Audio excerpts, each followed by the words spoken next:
one of the co-founders of CD Projekt Red and head of the company, the CEO and leadership, did something that I've never seen, personally at least, I've never seen any other AAA studio do, which that was the moment that gave me hope. He publicly published a video of himself apologizing to everybody, investors and players alike, for the lackluster delivery of what was supposed to be a great game. And he owned it. He immediately said that this is not the fault of the devs. Our developers are a great team and they're amazing people.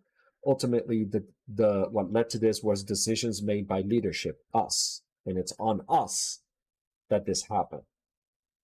And it was revealed later when they went deeper into it that, yeah, throughout the whole project, consistently, leadership kept cutting things. They would have the entire dev team work on entire story arcs for months at a time, only to take it out of the game entirely. There are chunks of story, of gameplay that they created and gutted from the game just so they could make the deadline, among other things. Again, the list is very long, but just giving you some key points here for you to keep in mind. And they made that point, and I'm glad they made that point, because the devs were getting death threats days after the failed launch, which I think is abhorrent and unforgivable behavior by anyone. Why are you giving somebody a death threat over a game? Yeah, I know you're disappointed and pissed off about being essentially robbed. I get it. It's not something to threaten someone to death with. They were being harassed about that in the middle of COVID on top of everything else. Their families being threatened. And again, it gave me hope, because there's the CEO of the company going out and publicly saying, hey, man, stop going after my devs. It's not their fault. They didn't make this decision. They were actually fighting them. And those interviews and those conversations were made public as well. The devs team yelling at leadership, basically saying, we told you we shouldn't do this. Why did you force us to do this? You promised us not to do crunch, things like crunch either. And you forced us into crunch at the last minute. So you broke those promises too. A studio that took pride in not doing practices like that, which they have again sworn off and promised to never do again. We shall see. But all these things, and leadership having to stand there and take heat from their own devs, who some of the more prominent members of those teams have since left the company.